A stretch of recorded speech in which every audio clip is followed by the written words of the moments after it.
지난 시간에 이제 알고리즘이 뭔지에 대해서 간단히 설명드렸고, 이 알고리즘들을 이제 분석하는 방법, 성능을 분석하는 방법을 좀 살펴봤어요. 그리고 이제 이 알고리즘의 성능을 분석할 때 이제 우리가 사용할 표기법, 방법이 바로 빅5입니다. 그래서 빅5에 대해서 좀 더 구체적으로 이제 설명해 드리겠습니다. 빅5 분석은 크게 세 가지 원리를 가지고 분석을 하는 겁니다. 첫 번째는 최악의 경우를 분석하는 거예요. 최악의 경우. 지난 시간에 말씀드렸듯이 알고리즘이 입력에 따라서 성능이 이렇게 달라질 수가 있습니다. 그래서 최선의 경우, 평균의 경우, 최악의 경우 세 가지로 나눠질 수 있는데, 어떤 알고리즘은 항상 똑같은 성능을 보일 수 있어요. 입력과 상관없이. 그런데 많은 알고리즘들은 어떤 경우에는 되게 빠르지만 입력이 어떻게 되느냐에 따라서는 어떤 경우에 되게 느린 경우가 있습니다. 그래서 우리는 이 알고리즘이 최악의 경우에 어떤 성능을 보이냐, 그거를 파악해 가지고 알고리즘들을 서로 비교하게 됩니다. 그래서 빅5도 우리가 주로 빅5로 나타내는 그 성능은 최악의 경우의 성능을 말하는 거예요. 그 다음에 큰 그림 분석을 하게 됩니다. 대략적인 분석을 한다는 거예요. 그리고 이렇게 대략적으로 분석해도 되는 이유는 이 빅5로 우리가 하고자 하는 것은 알고리즘들을 서로 비교하고자 하는 거예요. 이 알고리즘이 요 알고리즘보다 좋은지 나쁜지 비교하기 위한 것이기 때문에 이렇게 대략적으로 비교해도 그 비교하는 측면에서는 문제가 되지 않기 때문에 그렇습니다. 그래서 우리가 실행 시간을 측정하지는 않는다 그랬어요. 대신에 뭘 하냐면 이 알고리즘이 최악의 경우 입력에 대해서 얼마만큼 많은 연산을 해야 되냐, 그거를 입력 크기를 가지고 이제 다항식을 만들게 됩니다. 그리고 그 다항식에서 이제 상수 개수와 낮은 차수 항들은 제거를 하게 돼요. 그래서 우리가 그 합병 정렬을 분석했더니 6n log n 플러스 6n 이러고 나왔다는 거예요. 필요한 연산수가. 그러면 빅5 분석에서는 n log n이 n보다는 더 큰 차수이기 때문에 n log n이라고 분석하는 거예요. 앞에 있는 6은 버리고 작은 것들은 무시하는 거예요. 그래서 그렇게 하는 이유는 아까도 말했듯이 알고리즘을 서로 비교하기 위한 거고, 알고리즘 비교할 때는 그런 것들을 무시해도 크게 비교 능력에서 문제가 안 됩니다. 특히 이런 상수 개수들은 우리가 8n으로 분석할 수도 있고 6n으로 분석할 수도 있고 따라서 달라요. 내가 쓰는 언어에 따라서 또 실제 구현된 알고리즘을 보면은 그게 달라질 수가 있습니다. 또 언어마다 달라질 수도 있고요. 언어마다 또 형태가 다르니까, 기본 연산들이 다르니까. 그래서 그런 것들은 또 시스템적인 의존적인 요소가 있고 그렇고요. 또 입력이 커지면은 낮은 차수들은 의미가 없어요. 뭐 n5승 n이 있으면 n이 커지면 이 얼마나 얘가 많은 연산을 쓰는지는 그 n에 의해서 좌우되는 게 아니라 n5승에 의해서 좌우가 되겠죠. 그래서 나머지들은 버리고 되겠고요. 그렇게 버리고 분석을 하기 때문에 이 빅5는 점근적 분석이다라고 말씀드립니다. 즉 입력이 매우 클 경우에만 의미가 있어요. 입력이 매우 작으면 의미가 없습니다. 실제 우리가 프로그램을 만들 때, 알고리즘을 만들 때 내가 처리해야 되는 입력 데이터의 크기가 얼마 되지 않아. 늘 처리하는 정수의 개수가 10개밖에 안 돼. 그러면 어떤 알고리즘을 쓰든 성능을 우리가 피부로 느낄 수가 없습니다. 의미가 없는 거예요. n제곱 쓰든 n3승을 쓰든 뭐 금방 끝날 거니까, 10개밖에 없으니까, 컴퓨터 돌리는 거니까.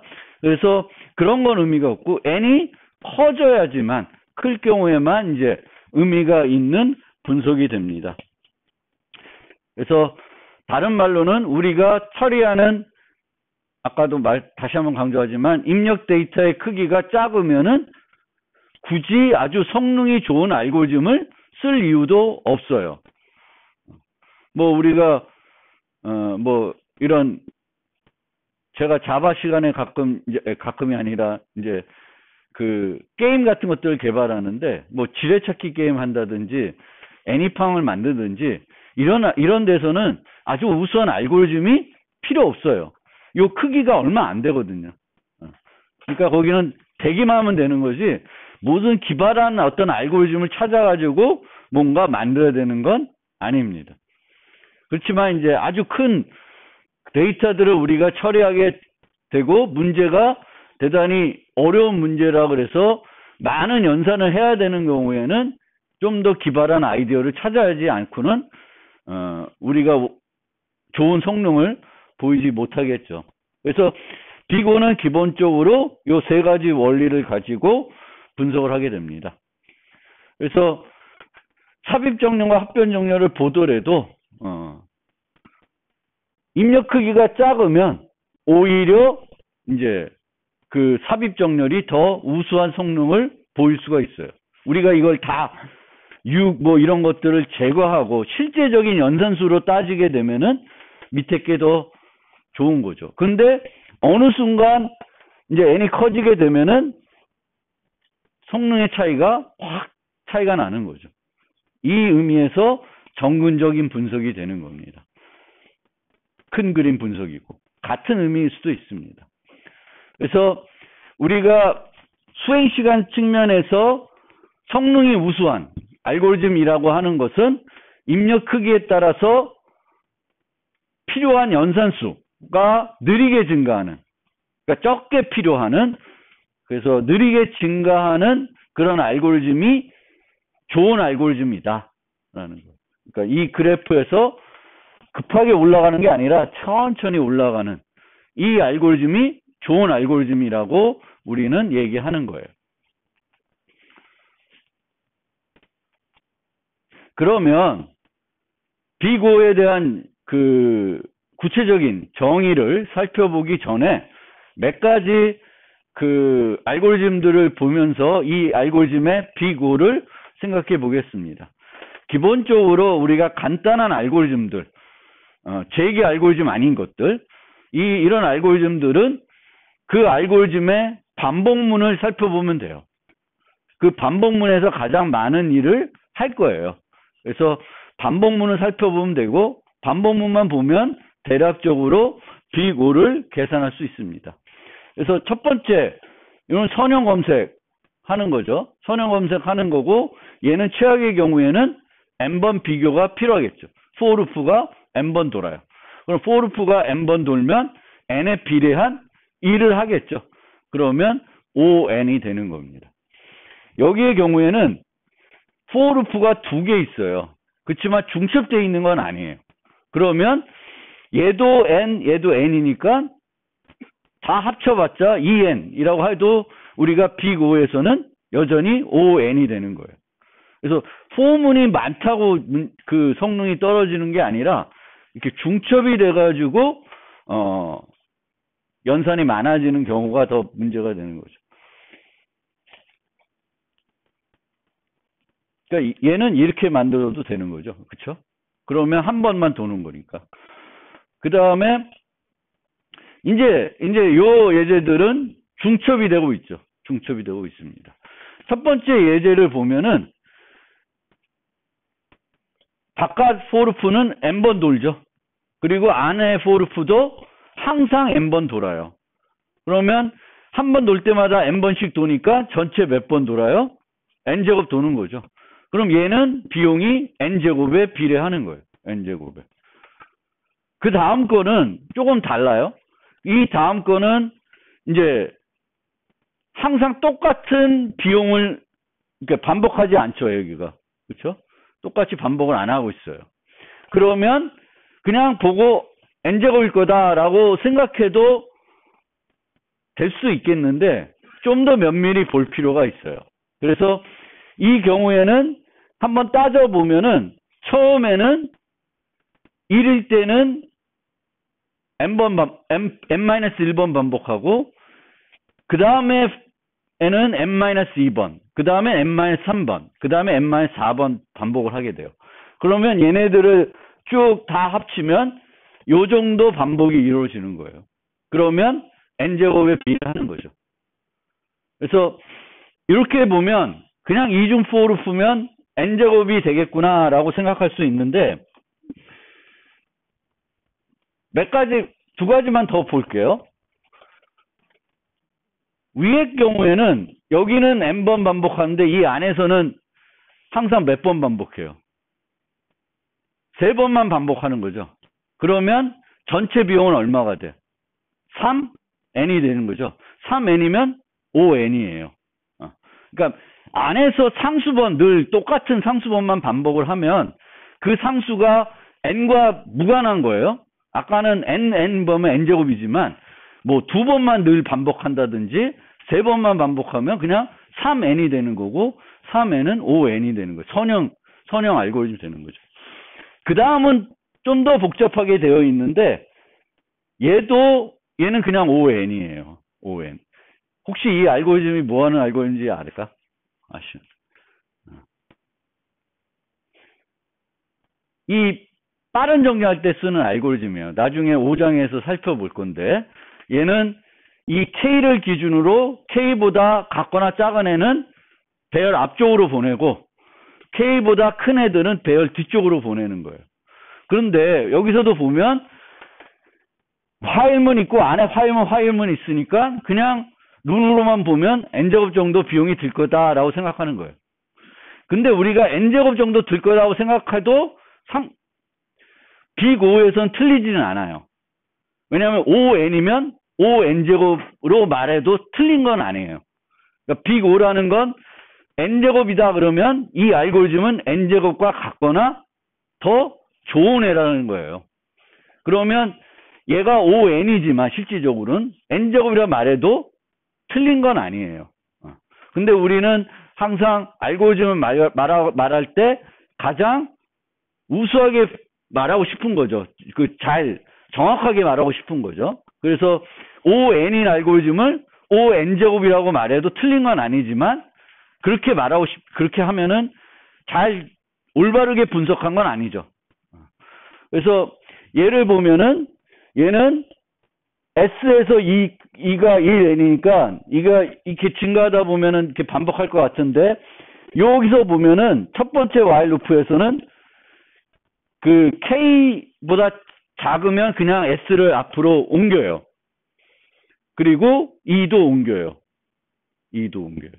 그러면 뭘 생각해야 되냐면 S와 2가 중첩돼서 옮겨가냐. 그러니까 한 번에 어쨌든 얘가 S와 2가 이렇게 오면 알고리즘은 끝나요. 그러니까 반복문이 여러 개 있다 해도 결국에는 S는 1에서 시작하고 2는 끝에서 시작해요. 그래서 얘가 이렇게 와요. 그리고 이렇게 와서 이렇게 교차가 되면은 끝나요. 그러면 얘가 이렇게 오는데 비교해서 오는 거예요. 그러면 얘가 오는 거는 한 번에 선형으로 가면 오겠죠. 그러니까 이 복잡하게 구성이 되어 있다고 그냥 지레짐작하면 안 되고 실제적으로 내부적으로 어떤 일을 하는지를 잘 살펴봐야 돼요. 나중에 우리가 그래프 알고리즘 가면은 이제 DFS, BFS를 살펴볼 건데 얘네도 보면은 이중 반복문으로 구성되어 있어요. 그래서 이중 반복문으로 구성되어 있다고 그냥 n제곱으로 분석하면 안 되는 거예요. 그 경우에도. 특히 그래프 문제 같은 경우에는 그렇게 분석하면 안 되고 잘 따져봐야 돼요.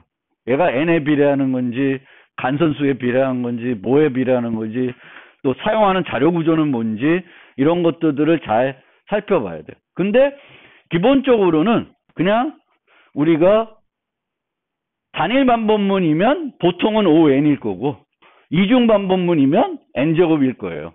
근데 이중 반복문일 때 잘 보셔야 된다는 거죠. 아까처럼 그냥 매번 3번만 반복한다 그러면 그건 n인 거고. 이런 경우, 이 정도 되면은 이건 n제곱이 될 거고요. 그래서 잘 보고 판단해야 되고, 이런 것들도 그냥 대략적으로 눈대중으로 이렇게 분석을 하는 거지, 뭔가 산술적으로 수식 써서 막 분석하지는 않죠. 비교 분석을 우리가 그냥 익숙해지면, 알고리즘만 쳐다보고 있으면 대략적으로 알 수 있어요. 특히 재계함수들이 아니고 이렇게 알고리즘이 그냥 함수 하나로 이렇게 반복문을 가지고 만들어지는 알고리즘들이면 분석하는 게 그렇게 어렵지는 않습니다. 비교가. 그래서 이제 실제 그 비교들의 그 정의를 살펴보면은, 비교는 입력 크기 n에 대해 최악의 경우 알고리즘 수행 시간을 나타내는 함수 tn이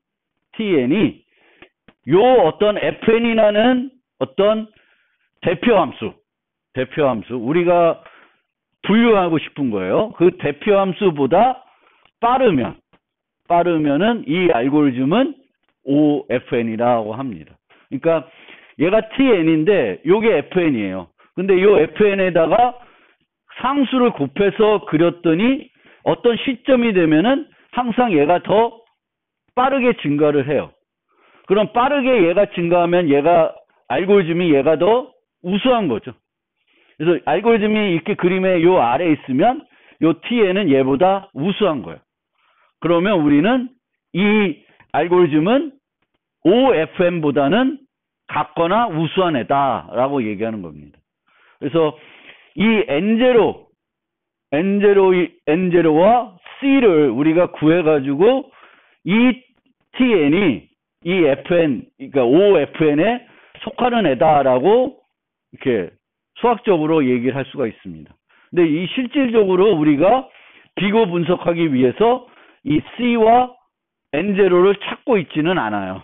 그냥 아까처럼 알고리즘 보면 대략적으로 N제곱이다, 뭐 N이다 이렇게 얘기하는 거지, 실질적인 정의는 이렇게 되는 거예요. 그러니까 어떤 함수에 비해서 얘가 밑에 있는 거고, 밑에 있다는 건 더 느리게 증가한다는 거고, 더 느리게 증가하면은 더 우수한 알고리즘인 거예요.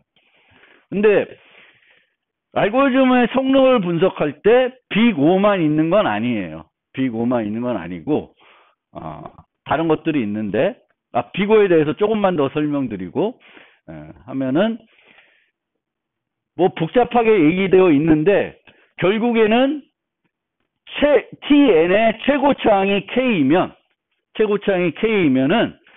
이 알고리즘의 빅5는 ONK승이 되는 거예요. 그러니까 최고차항이 N3승이다. 그럼 ON3승이에요. 최고차항이 뭐 N5승이다. 그럼 ON5승이 되는 겁니다. 그 얘기인 거고요. 최고차항이 NK이면 얘는 절대 NK-1에 속할 수가 없다라는 거예요. 최고차항이 N3승이에요. 그럼 절대 ON제곱에는 안 돼요. ON제곱과 같거나 우수할 수가 없습니다. 뭐 그거를 수학적으로 한 얘기인 거고, 여기서의 얘기는 아까도 얘기했듯이 이 알고리즘이 ON이다, ON제곱이다 그러면 그냥 N3승이라고 얘기해도 틀린 건 아니에요. 왜? 그거보다 같거나 빠르잖아요. 그래서 그렇게 되는 거고요.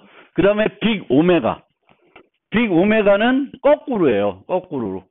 빅5의 거꾸로 생각하시면 돼요. 그래서 이런 FN이 있을 때 얘를 밑에다가 이렇게 상수를 곱해서 그릴 수가 있으면은 얘는 얘보다 좋거나 느리다는 거예요. 좋거나 나쁘다.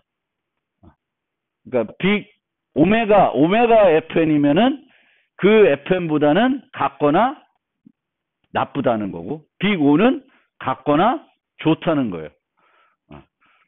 그렇습니다. 그래서 빅오메가가 있는데, 빅오메가를 우리가 쓸 일은 별로 없어요. 어디서 책에 빅오메가가 나타나는 경우는 거의 없습니다.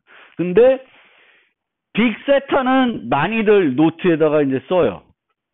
빅세타는 뭐냐면은 요게 성립하는 경우예요. 그러니까 얘는 실질적으로 N제곱이다라는 거예요. 이 얘기는 N제곱과 같거나 빠르고 n제곱거나 같거나 느려요. 그럼 뭐야? n제곱이라는 거죠. 그러니까 정확하게 우리가 알고리즘을 정확하게 분석을 해가지고 얘를 꼭 집어서 n제곱이다라고 얘기할 수 있으면 n제곱이라 하면 돼. 그런데 많은 경우에는 우리가 알고리즘을 정확하게 분석하기가 어렵습니다. 그래서 여러 가지 가정을 하고 있기 때문에 여기까지보다는 좋은 것 같은데 이 밑에 여기는 어딘지는 잘 모르는 거야. 그러면 여기를 갖고 그러니까 빅5 갖고 얘기하는 거야. 근데 정확하게 분석할 수 있으면 빅5를 버리고 빅세타 갖고 얘기하는 거예요. 근데 귀찮아. 그러면 그냥 빅5 갖고 다 얘기해도 뭐 문제는 없는데 정확하게 얘기하고 싶으면 빅세타를 갖고 얘기할 수 있습니다. 하지만 우리가 뒤에서 가도 보면 알겠지만 빅세타로 분석하기 어려운 경우가 대단히 많아요. 왜냐하면 우리가 분석하기가 어려우니까 여러 가지 가정을 하고 가정을 해서 만들게 됩니다. 그럼 빅5는 늘 틀릴 리가 없어요. 왜? 얘보다 같거나 좋은 애니까 이거보다 느리지 않다는 거예요. 최대의 경우에. 근데 얼마 정도 빠를지는 우리가 O, N3승이라고 분석을 해놨어. 근데 실제적으로는 N제곱일 수도 있어요. 우리가 분석을 잘 못해서. 근데 틀리지는 않은 거죠. 우리가 N3승이라고 했으면 분석을. 그래서 그렇게 되는 거고 여기에 보면 이런 게 있어요. 여기 있어요. 그러면 얘는 요 넷 중에 어디에 성립하냐?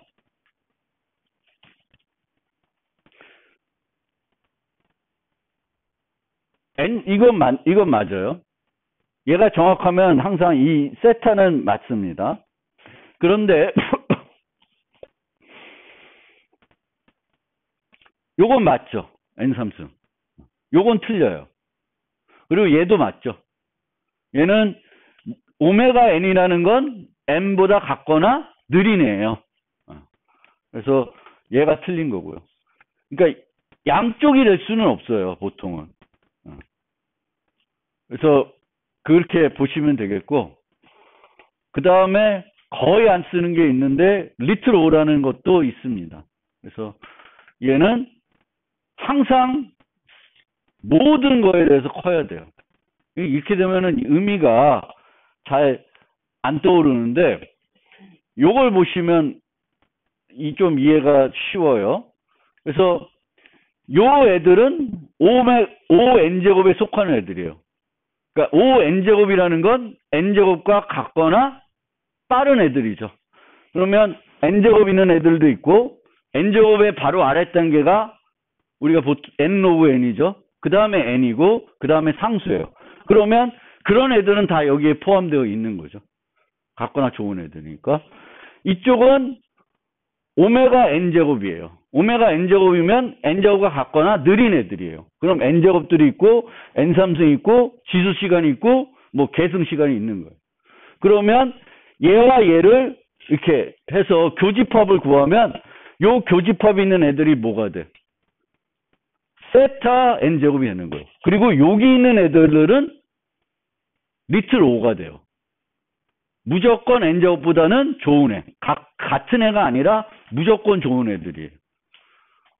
무조건. 근데 리틀 O를 또 쓰는 경우가 거의 없고, 그러니까 여러분들이 알아두시면 되는 게 빅5 그리고 빅세타. 요 두 개는 그냥 책들에 나와요. 그러면 빅5면 이 알고리즘이 얘와 같거나 좋은 거구나 이렇게 이해하시면 되겠고, 빅세타가 나오면 얘는 정확하게 요 성능을 보이는 애구나 이렇게 이해하시면 돼요. 그러니까 빅5로 분석했다는 거는 그거보다 더 좋을 수 있는 거예요. N제곱이라고 해서 꼭 N제곱이 아니라 ON일 수 있는데 분석을 잘 못해서 이제 N제곱으로 표시할 수도 있는 겁니다.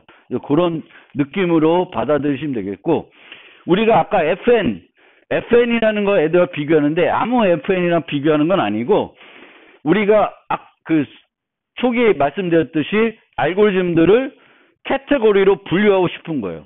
그럼 어떤 카테고리로 분류하고 싶으냐면은 크게 요렇게 여기 하나 다 있구나.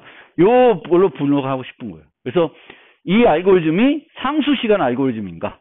O1에 해당되는 거죠. O1. 뭐 알고리즘이 O1인 경우는 많지 않은데 우리가 자료 구조에 있는 많은 연산들은 O1으로 쓰죠. 뭐 푸시백, 배열 기반에서 푸시백 한다든지 스택, 큐 이런 데서의 연산들은 다 O1이죠. 뭐 해시 함수에서도 해싱할 때 뭐 충분히 큰 공간만 있으면 충돌이 거의 안 날 테니까 그런 거에 삽입, 검색도 다 O1에 할 수 있습니다. 그 다음에가 로그n이에요. 로그n은 한 번에 처리할 때마다 반씩 줄어드는 거예요. 입력의 크기가. 그래서 대표적인 게 로그n 되는 게 이진 검색이고 우리가 트리로 완전 이진 트리인데 완전 이진 트리로 모델링 돼서 뭔가 처리하는 그런 애들은 다 로그n은 비용이 들죠. 뭐 이진 힙을 써서 프라이트 큐를 만들었다든지 또 균형 이진 트리를 이용해 가지고 삽입 삭제해서 이진 검색 트리를 만들었다든지 이러면 다 로그n이 되는 거예요. 그 다음에는 선형 시간 n과 비례하는 거.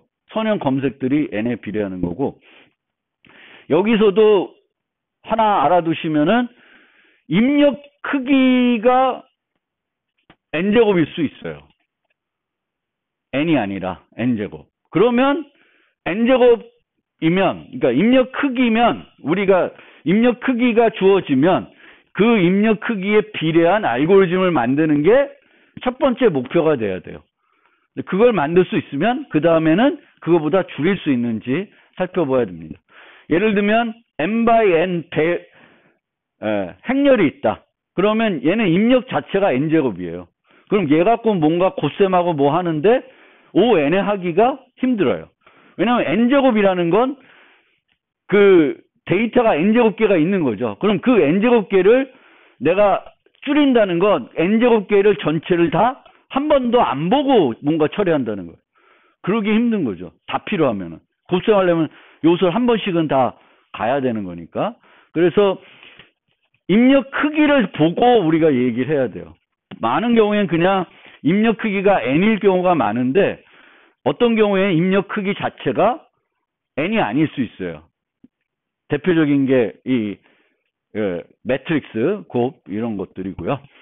그 다음에 이제 nlogn은 의사 선형 시간. 거의 선형에 가깝다고 얘기하는 거예요. 그래서 합병 정렬, 빠른 정렬, 뭐 힙 정렬 이런 그러니까 우수한 정렬 알고리즘들이 의사 선형 시간을 보입니다. nlogn. 그 다음에는 2차 시간 n제곱. 그 다음에는 이제 n3승 뭐 이렇게 있고 그런 것들 다 합쳐서 다차 시간이에요. 그래서 최소한 다차 시간 알고리즘을 만들 수 있으면 우리는 이 알고리즘을 해결하는 효과적인 알고리즘을 만들 수 있다고 얘기는 합니다. 근데 n 뭐 만승 뭐 이러면 효과적인 건 아니겠죠. 근데 어쨌든 다차 시간을 만들 수 있다라는 얘기를 많이 하고 있습니다. 그 다음에 이제 지수 시간, 계승 시간이 있는데 이 알고리즘들은 만들어봤자 n이 좀만 커지면은 해결이 안 되는 거예요. 너무 많은 시간이 걸리기 때문에 기다리고 있으면 이제 지치죠. 커피 한 잔 마셔도 안 끝날 거고. 그래서 우리가 이렇게 이제 되는 거고 여기서도 이제 우리가 그 기억해야 되는 게 내가 어떤 알고리즘을 만들 때 자료 구조를 사용하겠죠. 자료 구조나 또 다른 알고리즘들을 활용할 거예요. 그럼 내가 목표로 하는 게 뭐냐에 따라서 내가 활용해도 되는 것이 있고 활용하면은 절대 그거를 만족시킬 수 없는 경우가 있어요. 그러니까 내 목표가 ON이에요. ON. 근데 나는 정렬하고 시작해. 그러면 ON을 만족할 수 있어요? 안 되는 거예요. 근데 내가 목표가 n제곱이야. n제곱짜리를 만들고 싶어. 그러면 정렬을 한 5번 했어. 문제 있어요? 문제가 없어요. 지수시간 알고리즘 가까워서 좀 정렬을 몇 번 했어. 좀 더 계산하기 위해서. 아무 문제 없어요. 그러니까 보통은 우리가 항상 써도 별 문제가 안 되는 어떤 것들이 정렬 알고리즘, 그리고 BFS, DFS예요. BFS, DFS는 그 입력 데이터에 비례합니다. 간선과 노드 수에 비례하는 알고리즘이에요. M 플러스 N이라고 해서 BFS, DFS는. 그러면 우리가 그래프에서 뭔가 처리할 때 간선을 한 번도 안 보고 그래프에 있는 노드를 한 번도 안 보고 답을 구할 수 있는 문제면 모르겠지만 최소 한 번은 그래프에 있는 모든 노드를 방문하고 간선들을 살펴봐야 돼요. 그러면 BFS, DFS 쓰면 되는 거예요. 그걸 쓴다고 해서 알고리즘이 더 성능이 떨어질 수가 없어요. 그래서 늘 우리가 이제 그래프 문제 풀거나 아니면 어떤 복잡한 문제를 푼다. 그래서 목표가 되게 선형 시간을 구하려고 한 게 아니다. 그러면 정렬해도 되고 BFS, DFS 쓰셔도 문제가 없습니다. 그래서 빅5는 이제 간단해요. 거기까지, 지금까지 생각하면은 비교적 간단한데, 이 빅5를 분석할 때 어려움을 겪게 되는 요소는 크게 세 가지 요소가 저는 있다고 생각해요. 첫 번째가 여기 나오는 입력 크기 문제고요. 그 다음에는 다중변수예요. 다중변수 빅5. 아까 그래프에서 M 플러스 N이라고 표현했잖아요. 그러니까 보통은 우리가 N제곱 N 해가지고 하나의 변수 갖고 빅5를 나타내는데 빅5를 하나의 변수가 아니라 여러 개를 이용해서 나타내야 되는 경우가 있어요. 그럼 얘는 분석을 어떻게 해야 되는지가 익숙하지가 않을 수가 있습니다. 그래서 그거. 그 다음에 또 여러분들이 어렵게 느끼는 게 이제 재기함수들의 빅5를 분석하는 거예요. 일반적인 아까 말하는 뭐 이런 정도의 알고리즘들은 그냥 눈대중을 봐도 대충 파악할 수가 있어요. 그래서 이제 그런데 그럼 그 각각 재기함수와 관련된 거는 이제 다음 장에 전수조사가 있고 그 다음 가면은 도사 정리가 있습니다. 그래서 거기까지 배우면은 충분히 이제 재기함수들도 어느 정도 분석할 수가 있고 재기함수들은 분석할 때 지난 시간에 뭐가 필요하다, 뭘 먼저 그려봐야 된다고 말씀드렸죠. 재기 호출 트리를 그려보면 돼요. 그 호출 트리로부터 분석의 시작을 할 수 있습니다. 이 호출 트리가 어떻게 그려지는지, 각 노드에서 몇 갈래로 떨어지는지, 깊이는 어느 정도 되는지, 이거를 보면은 대략적으로 재기함수들의 빅5를 계산할 수는 있습니다. 그러면 입력 크기를 얘기하면은 지금까지는 입력 크기는 뭐 아주 타이트하게 정의는 안 했어요. 그렇죠? 배열을 쓴다. 그 배열에 우리가 처리해야 되는 배열에 있는 요소의 개수가 n이다. 그럼 입력의 크기도 n이다. 이렇게 얘기하고 있습니다. 그리고 n에 비례한다. 선형 검색을. 그래서 그렇게 되는데 요 예를 하나 봅시다. 요 예는 어떤 x가 주어졌을 때 이 x가 소수인지를 판별하는 거예요.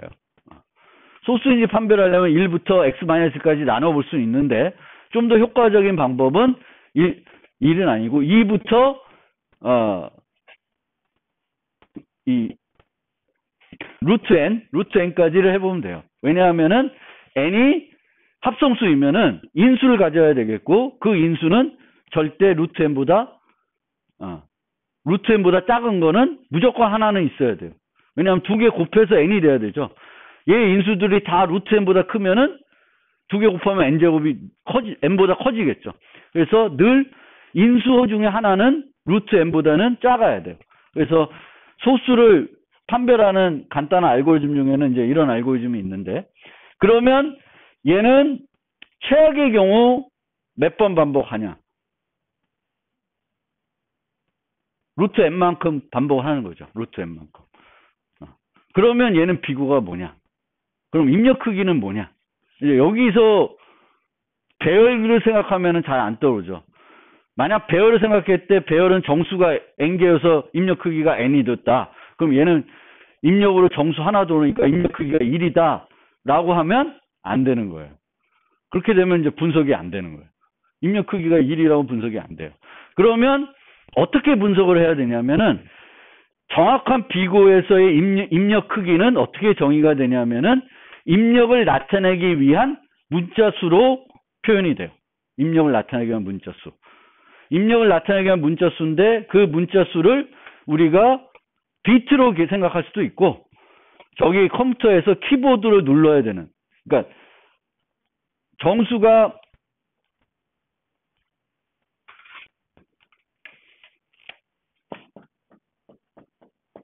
다섯 자리예요. 그럼 키보드를 몇 번 쳐야 돼?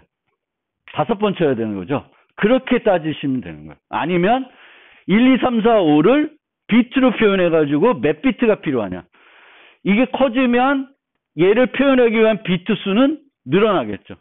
그리고 이 수가 커지면 커질수록 소요되는 비용은 어떻게 돼? 늘어나겠죠.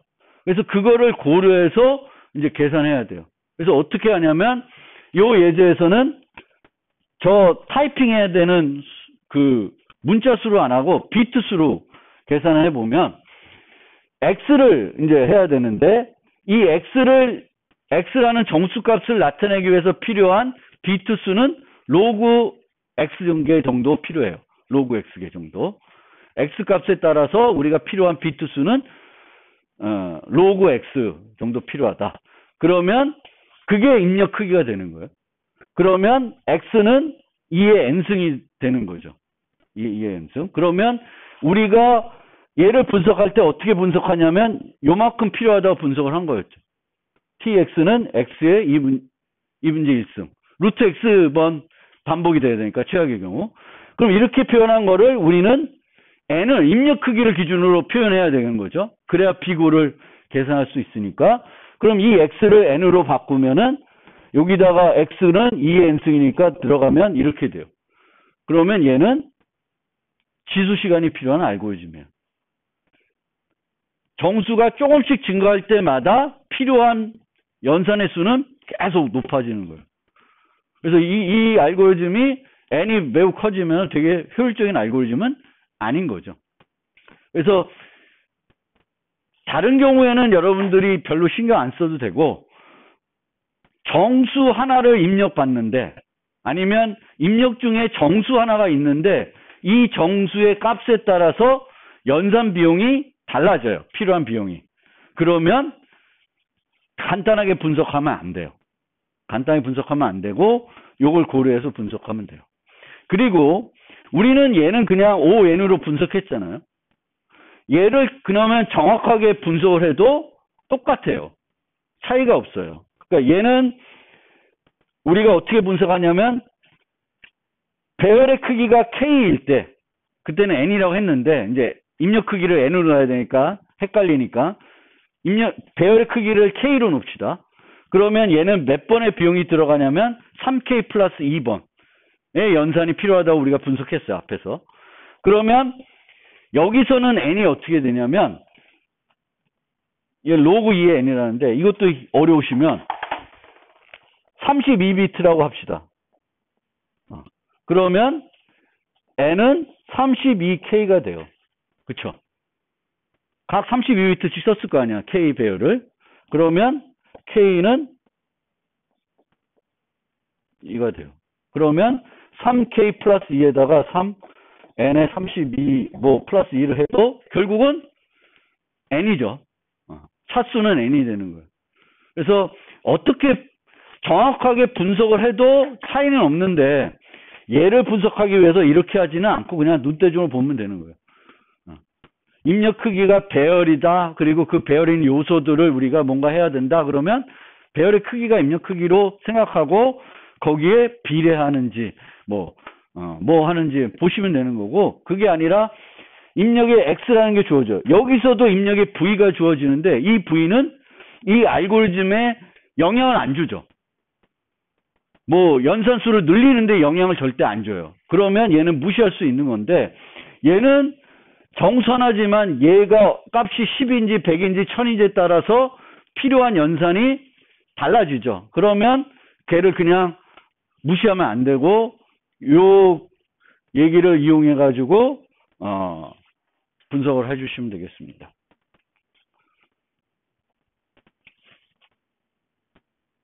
얘도 마찬가지예요.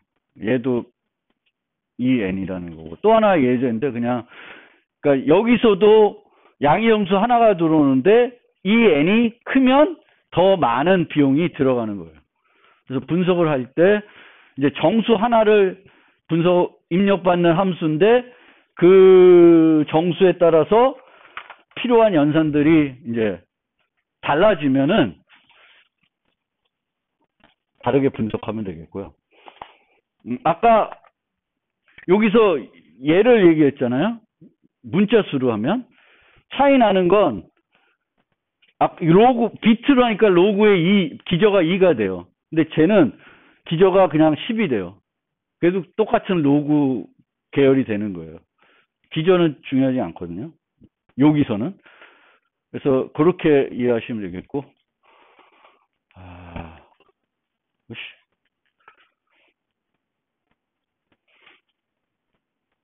다중변수 비고. 그래서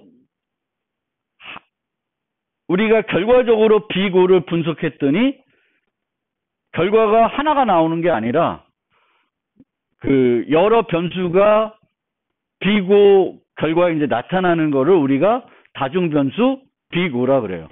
그래서 다중변수 비고가 많이 나타나는 곳이 그래프 관련된 문제입니다. 그래프에는 간선수가 있고 노드수가 있고 보통 노드수를 n, 간선수를 m으로 나타내요. 그럼 이 n과 m을 합쳐서 뭔가 표현하게 되는 거예요. 그래서 이런 식으로 m 플러스 n, mn 이렇게 표현이 돼요. 그럼 이렇게 표현이 되면 이런 비고를 우리가 다중변수 비고라 그럽니다. 그리고 이렇게 표현이 되면 얘를 이런 식으로 하나로 바꾸고자 하는 생각도 할 수 있어요. 근데 바꿀 필요가 없이 이걸 갖고 이해하시는 게 좋아요. 왜냐하면 이 m이 커지면 어떻게 되지? n이 고정돼 있을 때, 또 m이 고정돼 있을 때 n이 똑같은 얘기인가? 어쨌든 둘 중에 하나 고정돼 있을 때 다른 애가 커지면 어떤 변화가 있을지를 생각해 보면 되는 거고, 결과적으로는 우리가 비고는 두 알고리즘을 비교하는 거예요. 두 알고리즘을. 그래서 두 알고리즘을 우리가 분석해 봤더니 똑같은 문제를 해결하는 알고리즘이면 같이 똑같은 변수들을 이용해서 비고로 표현될 거예요. 그러니까 하나는 이렇게 표현이 되고 하나는 이렇게 표현이 되면 어느 게 더 우수한 거예요? 얘가 더 우수한 거죠. 그래서 다중변수 비고를 쭉 나열했는데 어느 게 우수한지 모르겠다. 그렇지는 않아요. 보면 알아요.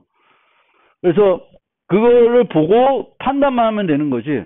근데 이제 문제는 뭐냐면은 이렇게 놓고 보면 아까 우리가 대표 커먼 오더 우리가 그 분류하고 싶은데 그럼 쟤는 선형이야?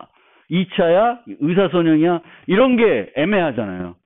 근데 그런 것들은 다중변수에서는 너무 신경 쓸 필요는 없어요. 물론 이렇게 바꿔봐서 생각해 볼 수도 있는데 이렇게 바꿔봐서 내가 뭔가 의미 있는 거를 이렇게 얻지는 못하는 것 같아요. 얘 여기서도 왜 이렇게 바꾸냐면은 m이 그래프에서 간선수이면은 그 최대 n제곱계가 있을 수가 있어요. 그 그래프에 따라서 뭐 또 다른데 어쨌든 방향 그래프다. 그러면 따져보면은 n제곱 최대 n제곱이에요. 그러면 n제곱 n이면 이렇게 n3승을 표현할 수 있는데 n3승이다라고 그러면 별로 뭔가 이렇게 좋은 알고리즘이 안 하냐 모르겠다는 거예요. 근데 요 경우는 m 플러스 n이잖아요. 이것의 의미는 그래프에서는 m개의 간선이 있고 n개의 노드가 있는 거예요. 그러면 간선들을 한 번씩은 보고 노드들도 한 번씩은 봤다는 거예요. 그럼 이거보다는 좋은 알고리즘을 만들기는 어려워요. 그래프에서. 그러니까 그 하나도 안 보고 하겠다는, 뭔가 간선 중에 일부만 보고 하겠다 라는 건데 그러기에는 힘들죠.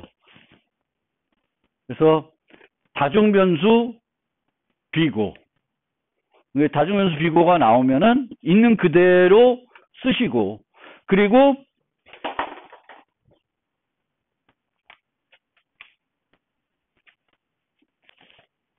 나중 되면 우리가 영일 배낭이라는 문제를 만나요. 영일 배낭. 그럼 얘도 분석하게 되면은 뭐 이런 식으로 표현이 돼요. NW로. N이 물건. 얘가 가방 용량이에요. 영일 문제라는 건 뭐냐면은 가방이 있어요. 도둑놈이 이제 가방을 들고 어디 이제 집에 들어왔어요. 그럼 이 가방에 넣을 수 있는 게 제한적인 거 되죠. 그래서 물건들이 있는데 가방에 최대 많이 넣고 싶은 거예요. 근데 넣는데 이유는 최대로 얻고 싶은 거예요. 그러니까 물건의 용량이 있고 VI가 있어요. 그러니까 요게 물건의 무게다라고 치고 얘가 가치라고 치면은 많이 담아가지고 가치를 최대하고 싶은 게 영일 배남 문제입니다. 이 문제도 되게 어려운 문제예요. 근데 이 문제도 분석해 보면은 이렇게 이제 동적 프로그램에는 NW까지 갈 수 있어요. NW니까 무슨 선형 같은데 절대 그렇지 않아요. 요 W가 요 N은 물건수죠. 그러니까 N은 물건수니까 우리가 배열에 있는 그런 애들하고 똑같은 개념인데 이 W는 가방의 용량이에요. 그러니까 정수죠. 용량이 커지면 경우의 수가 그냥 늘어나는 게 아니라 얽게 지수가 되는 거예요. 그러니까 얘가 이런 식의 되는 거예요. 지수. 그러니까 얘는 지수 시간 알고리즘이에요. 이렇게 표현됐다고 해서 얘가 그래도 효율적인 알고리즘이겠구나 라고 생각하면 안 돼요. 요 N과 W가 뭐다라는 걸 보셔야 되겠고 마찬가지 MN도 이렇게 보시면 되겠습니다. 그래서 그런 것들을 좀 잘 나중에 나타나면 또 설명을 해드리겠습니다.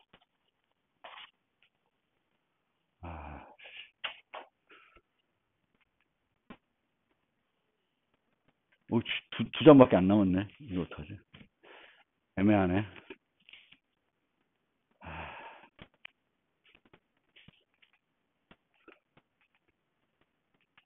오씨.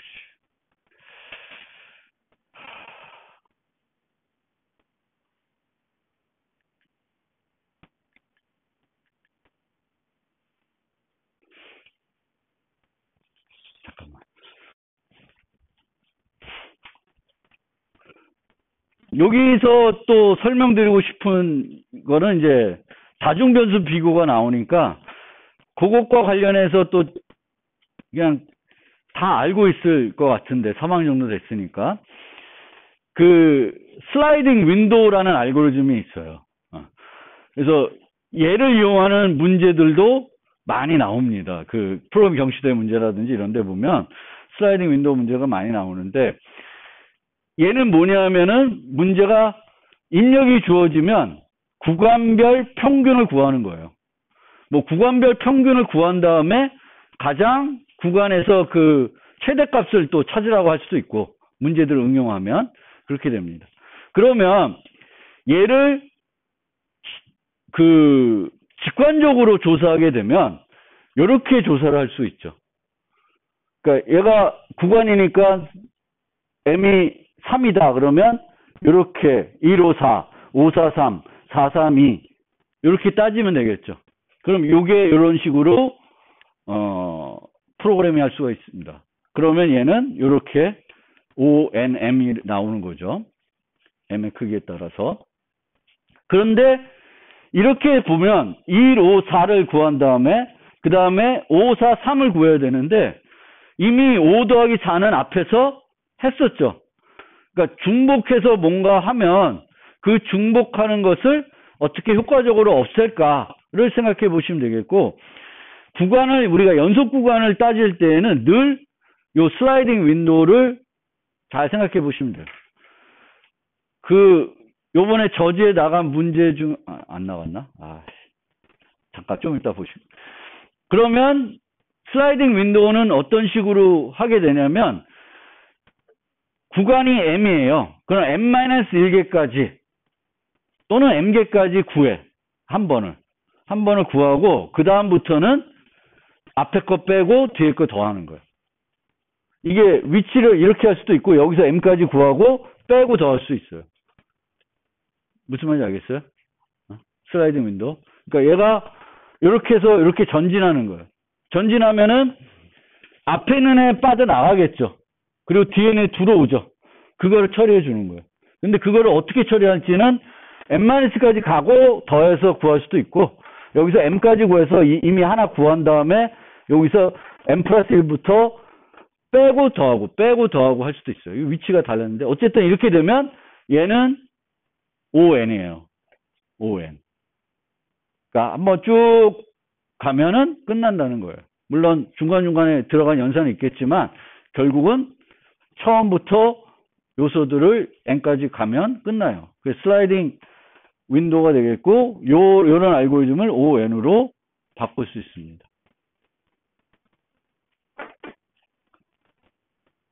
그 다음에 설명드릴 게 이제 지금까지는 쭉 뭘 설명드렸냐면은 시간 복잡도 갖고만 얘기했어요. 근데 이제 공간 복잡도를 좀 얘기를 하면은 공간 복잡도는 우리가 얘기할 때 입력 크기 플러스 내부적으로 사용하는 메모리 크기를 합쳐서 이 알고리즘의 공간 복잡도라고 얘기합니다.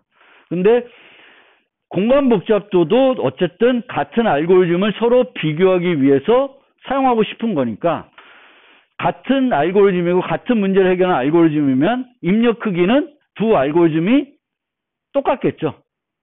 그러면 공간 복잡도를 비교할 때는 입력 크기가 중요한 게 아니라 뭐가 중요해요?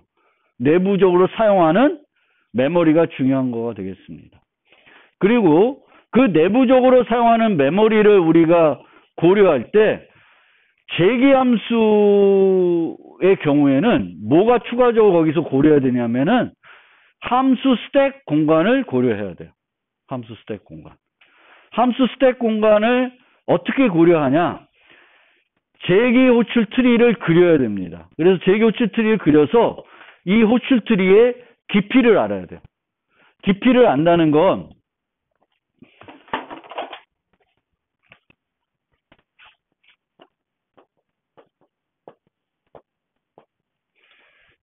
이런 식으로 재기 호출 트리가 뭐 되어 있어요. 뭐 꼭 이진 트리 아니어도 돼. 그러면 이 호출 트리를 그렸을 때 이 호출 트리를 방문하는 순서는 뭐랑 같아요? 뭐랑 같아요? 어떤 알고리즘과 같아요? DFS랑 같아요. 그래서 여러분들이 재기함수 짤 때 그냥 DFS라고 이름 붙이는 사람들도 많더라고. 근데 실제 그거는 DFS는 아닌데. 하여튼. 근데 이렇게 갔다가 이렇게 가는 거죠. 그러면 쭉 여기까지 가는 거예요. 그럼 여기까지 갔을 때 함수 스택이 몇 개 쌓이냐면은 하나, 둘, 셋, 네 개가 쌓여요. 그러면 최대로 함수 스택이 많이 쌓일 때가 어디냐면은 제일 깊은 곳까지 왔을 때예요. 그거를 따져줘야 돼요. 그러면 함수 스택이 깊이가 뭐 n이다. 그러면 n개가 쌓이는 거예요. 근데 그 함수 스택에 엄청나게 큰 덩치를 유지했다. 그러면 또 곱하기 해줘야 되는 거죠. 그러면 이런 팩토리얼을 재기함수로 짤리는 없겠지만 만약 짰다. 그러면 팩토리얼이 n-1 그 다음에 n-1 부르면 n-2 부르고 쭉 어디까지 내려가냐면 1까지 내려간다 치면 n개가 쌓이는 거예요. 뭐 n개가 아니라 정확히 n-1 모르겠는데 하여튼 n에 비례하는 거예요. 그러면 이 함수 스택의 개수가 n에 비례하는 거죠. 그런데 이 함수 스택에 어떤 데이터가 유지되고 있나요? 별로 없어요. 매개 변수 하나? O 아니에요. 뭔가 큰 덩치를 함수 스택에 유지하지 않아요. 그리고 보통의 경우도 무식하게 짜면은 뭐 배열을 함수 스택에 만들 수도 있는데 많은 경우에는 또 자바나 파이썬 같은 언어는 배열을 만들어도 함수 스택에 배열이 있는 게 아니라 힙에 있는 거죠. 함수 스택에는 그냥 주소만 갖고 있는 거예요. 그러면 얘는 그냥 다 O1이에요. 그래서 일반적으로 제대로 짜면 함수 스택은 O1일 건데 걔가 n개 쌓이는 거예요. 그러면 ON. 그래서 얘는 공간 복잡도가 ON이 돼요. 그래서 재기함수를 우리가 만들 때는 그 공간 복잡도를 줄이려면은 뭘 줄이면 좋아? 이 깊이를 줄이면 절약할 수도 있어요. 그 얘기는 또 2장 가면 또 좀 나오니까 그때 가서 설명드릴게요. 어쨌든 공간 복잡도는 분석하기가 어렵지는 않은데 아까 뭐 시간 복잡도도 마찬가지지만 이제 공간 복잡도를 제기함수이면은 아직은 여러분들 익숙하지 않기 때문에 시간 복잡도도 분석하는 게 어려울 거고 공간 복잡도도 분석하는 게 쉽지 않을 수 있는데 제기함수에서는 함수 스택이 얼마나 많이 쌓이냐. 그리고 이 공간 복잡도는 실질적으로 어떻게 따져야 되냐면은 이 알고리즘이 제일 많이 공간을 쓰는 순간에 비고를 계산해야 돼요. 근데 그거는 또 따지기가 어려울 수 있어요. 이렇게 내려가면서 쌓이고 올라가면서 줄고 막 이러면은 여기 있을 때 많이 쓰는 건지 여기 있을 때 많이 쓰는 건지 되게 또 애매할 수 있습니다. 그래서 뭐 가정도 하고 하는데 어쨌든 제기함수가 아닌 것들이면 어렵지 않고 제기함수에서는 이제 여기 그 함수 스택 공간을 쓴다 라는 겁니다.